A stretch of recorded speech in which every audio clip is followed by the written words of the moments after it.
Parfois, l'on va prétendre que certains philosophes se font répétitifs.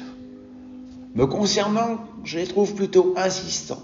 Leur rôle, par définition, étant après une réflexion, le plus souvent intense de leur part, de convaincre au prorata de cet investissement à caractère intellectuel qu'ils consentent. À ce même propos, certains peuvent considérer à mon égard que j'emprunte de nouveau une route déjà prise, sans admettre que si je m'y engage encore, c'est avant tout pour souligner cette direction qui s'y attache et qui signifie à mon analyse autant un cap qu'une solution.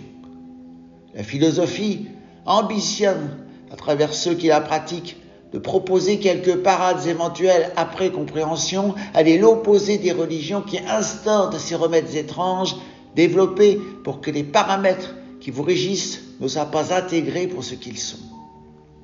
Certains assurent que certaines vérités ne sont pas bonnes à dire. Cette insinuation affiche une radicalité plus expéditive encore avec ces réalités que l'on veille à maintenir à distance de nous pour disposer de quoi nous donner tort. Notre absence de nature est de ces réalités-là. Elle nous avertit que nous ne pouvons rien entreprendre qui soit à sa toute origine inspiré par nous. Nos initiatives pour être privés de ce que la réalité autorise, afin que ce qui se prolonge exprime un réel en adéquation au sien, sont autant de combats perdus par avance.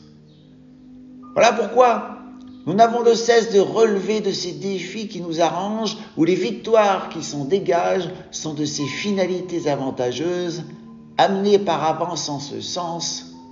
En nous, ces recours à la croyance sont permanents. Nombre de nos pseudo-réussites s'écrouleraient comme autant de châteaux de cartes s'ils nous prenaient de les considérer pour ce qu'elles sont.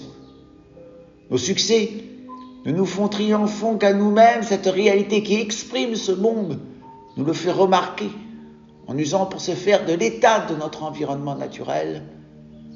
Lorsque pour signaler plus encore cette pseudo-première place acquise par nous, nous levons les bras, j'ignore si ceux qui s'abandonnent à cette manifestation y consentent pour honorer de plus belle ce qui leur semble avoir réussi, ou si inconsciemment ce qui leur paraît gagner est équivalent en eux à ce qui leur paraît perdre, selon un parallèle assassin, les amenant à lever les bras autant pour fêter ce qui les positionne avant tous les autres, que pour se rendre à ce verdict contraire et permanent dicté à notre égard par la réalité.